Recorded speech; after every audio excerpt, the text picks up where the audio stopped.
Send your stories in our Facebook page or Reddit community and be featured in our next videos. Link is in the description. The abandoned asylum on the outskirts of town had always been a source of fascination and fear. Its crumbling walls and broken windows stood as a testament to a dark past. One night, driven by morbid curiosity, I decided to explore its decaying halls with a group of friends. We arrived at the asylum with flashlights in hand, the beams of light cutting through the thick darkness. The air was heavy with an oppressive silence as we ventured deeper into the building. The walls were covered in graffiti, a testament to the countless others who had dared to enter. As we made our way through the labyrinthine corridors, we heard a faint, echoing laughter that seemed to come from nowhere and everywhere all at once. Fear coursed through our veins, but we pressed on, convinced it was just our imagination.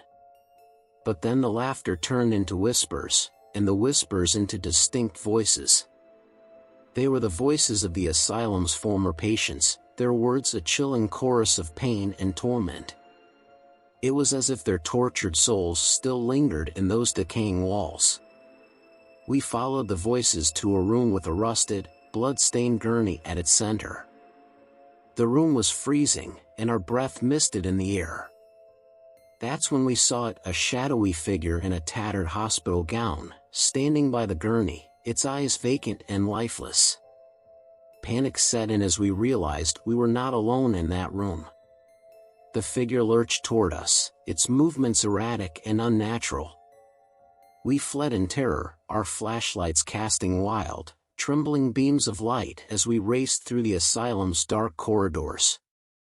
One by one, my friends disappeared, their screams echoing through the halls. I reached the asylum's entrance, my heart pounding, but the heavy wooden doors slammed shut before I could escape. The figure emerged from the shadows, its blade gleaming in the dim light. I backed away, fear gripping me, but there was no escape. The figure advanced, its eyes empty, its laughter echoing in my ears. And then everything went black.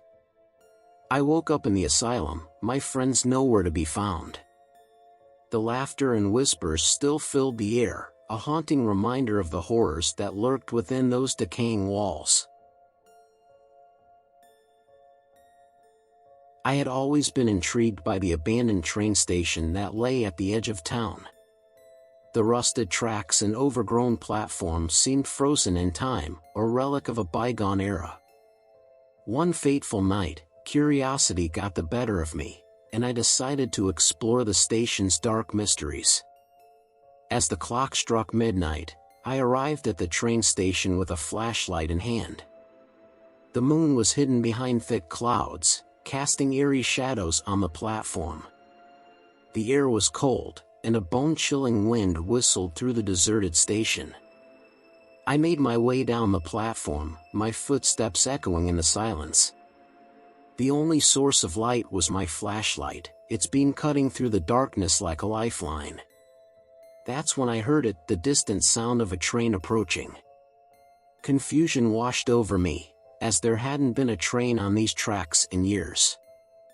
I shone my flashlight down the tracks, and to my horror, a ghostly, old-fashioned locomotive appeared, its headlight piercing the night. The train screeched to a halt, its doors creaking open, inviting me aboard. I hesitated, my heart pounding, but an inexplicable force compelled me to step inside. The interior of the train was empty, save for a lone conductor at the front, his face obscured by the shadows. As the train began to move, the conductor's laughter filled the air, chilling me to the bone. The windows revealed a desolate, otherworldly landscape, with twisted trees and a blood-red moon. Panic set in as I realized I was on a journey to the unknown. The conductor's voice echoed through the train, recounting tales of tragedy and despair, of passengers who had boarded but never returned. The stories grew more gruesome, and I could feel a malevolent presence closing in around me. I tried to escape, but the doors were locked, and the train continued to hurtle through the night. The conductor's laughter grew louder, more maniacal, and his shadowy figure loomed closer. I could see his face now, twisted and grotesque, his eyes filled with madness. Just as I felt the conductor's icy hand on my shoulder, the train screeched to a halt, and the doors burst open. I stumbled out onto a desolate platform, my heart racing, my breath ragged. The train vanished into thin air, leaving me alone in the darkness. I made my way back to town, shaken and scarred, vowing never to return to that forsaken train station. The memory of the midnight train and its demented conductor still haunts my nightmares, a reminder that some journeys should never be taken. I had always been a fan of camping, but what happened on that fateful weekend trip to a secluded campsite would haunt me forever. It was a dark, moonless night, and my friends and I had gathered around the campfire, sharing ghost stories and laughter. As the fire crackled, a rustling sound in the nearby bushes caught our attention. We dismissed it as a harmless woodland creature until a blood-curdling scream pierced the night. It was followed by an unsettling silence. Tension filled the air as we grabbed flashlights and ventured into the woods to investigate.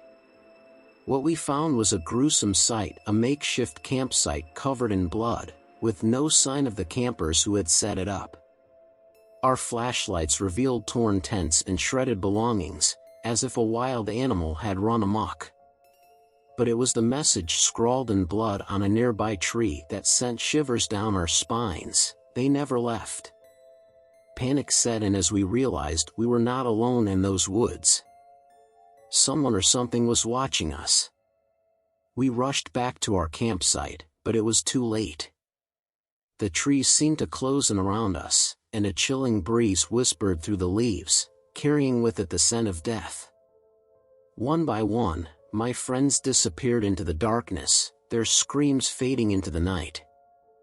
I ran, my heart pounding, my breath labored. But the forest seemed to twist and turn, leading me in circles. And then I saw it, a shadowy figure, wielding a gleaming blade, emerging from the trees. I ran harder, fear gripping me, but the figure was relentless. Just as I felt the blade graze my skin, I stumbled upon a clearing with a dilapidated cabin. I burst inside and barricaded the door. The figure outside screamed in frustration, its voice filled with rage. I spent a long, harrowing night in that cabin, listening to the footsteps and whispers of the figure outside. When dawn finally broke, the forest was silent, and the figure had disappeared. I emerged from the cabin, shaken and scarred, the sole survivor of a nightmarish encounter. To this day, I can't forget the haunted campsite or the sinister figure that lurked in the woods. Some secrets are best left buried in the darkness.